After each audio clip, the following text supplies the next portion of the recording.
Is বধূ শামীমা বেগমের কথা আপনারা জানেন যে তিনি সিরিয়ার একটি ক্যাম্পে আটকা আছেন, ব্রিটেনে ফিরতে যাচ্ছেন। তবে সর্বশেষ খবর হচ্ছে শুধুমাত্র শামীমা বেগম নয়, আরও ৬৬ জন ব্রিটিশ নাগরিক যারা ওইসব ক্যাম্পে আটকা আছেন তারা ব্রিটেনে ফিরতে চান। তাদের পাহারা থাকা কুর্দি দলগুলোর উপরে তুরস্কের সহায়তাপুষ্ট বিদ্রোহী দলগুলোর অব্যাহত হামলার কারণে এই বন্দীদের ভবিষ্যৎ বর্তমানে অনিশ্চয়তার মুখে পড়েছে। তারা আশঙ্কার ভিতরে রয়েছেন, যে কোনো সময় মারাও পড়তে পারেন, আবারও হয়তো অপহরণের শিকার হতে পারেন। বাশার আল আসাদ সরকারের পতনের পর থেকে সিরিয়া জুড়ে অস্থিতিশীল যেই পরিবেশ তৈরি হয়েছে, সেখান থেকে ফায়দা লুটার চেষ্টা করছে তুরস্ক। তারা এখন কুর্দি দল এবং বাহিনীগুলোর উপরে আঘাত হানছে। এসব দল বা বাহিনী থেকে বাহিনীগত এক দশক ধরে যুক্তরাষ্ট্র এবং যুক্তরাজ্যের সঙ্গে মিলে আইএস বিরোধী যেই লড়াই চলছিল, সেই লড়াইয়ে তারা সহায়তা করছিল। সিরিয়ার উত্তর পূর্বাঞ্চলে পরিস্থিতি অবনতি হওয়া নিয়ে যুক্তরাষ্ট্র প্রকাশ্যে এবং ব্যক্তি পর্যায়ে তুরস্কের প্রতি হুমকিও দিয়ে আসছে।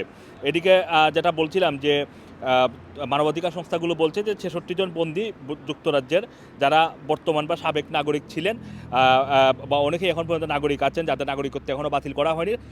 আপনারা জানেন যে শামীমা বেগমের নাগরিকত্ব কিন্তু বাতিল করে দেওয়া হয়েছে ব্রিটেন থেকে, যাদের মধ্যে রয়েছেন শামীমা সহ আরও ২০ জন নারী এবং ১০ জন পুরুষ এবং আরও ৩৫ জন শিশু। হোয়াইট হাউসের জাতীয় নিরাপত্তা বিভাগের মুখপাত্র জন কার্বি গত মঙ্গলবার তুরস্কের সহায়তা পুষ্টি যেই বিদ্রোহী সিরিয়ান ন্যাশনাল আর্মির অব্যাহত হামলা নিয়ে উদ্বেগ জানিয়েছে এবং তিনি বলছেন যে এর কারণে বিভিন্ন কুর্দি দল এবং যে সামরিক বাহিনীগুলো রয়েছে, সেই সামরিক বাহিনীগুলোর যেই ক্ষতিগ্রস্ত হতে পারে বা অভিযানগুলো ক্ষতিগ্রস্ত হতে পারে। মানবাধিকার দাতব্য সংস্থা রিপ্রিভ সিরিয়ায় আটক যুক্তরাজ্যের নাগরিকদের সুরক্ষা নিয়ে কাজ করছে। রিপ্রিভ বলছে যে সিরিয়ায় বাড়তে থাকা অনিশ্চয়তার কারণে এই বন্দীদের প্রত্যাবর্তন করা এই মুহূর্তে যুক্তিযুক্ত। তাদের মধ্যে প্রাপ্তবয়স্ক ব্যক্তিরা একসময় আইএস যুদ্ধাবাস আইনের মতো আইএস সমর্থক হয়ে থাকলেও তাদেরকে ব্রিটেনে ফিরিয়ে নিয়ে আসা উচিত বলে তারা মনে করছে। এবং রিপ্রিভের নীতি এবং অ্যাডভোকেসির পরিচালক ডন ডোলেন বলেছেন যে সিরিয়ায় বর্তমানে অস্থিতিশীল পরিস্থিতির যেই পদক্ষেপ মানে সেটা দাবি করছে এই মুহূর্তে, এবং যুক্তরাষ্ট্র এবং ইউরোপের অন্যান্য দেশ সাবেক আইএস অনুসারী ব্যক্তি এবং তাদের সন্তানদের যেভাবে প্রত্যাবর্তন করছে বা ফিরিয়ে নিচ্ছে যুক্তরাজ্য, সেই একই ধরনের পথ অনুসরণ করা উচিত বলে মনে করছেন ড্যান ডোলেন।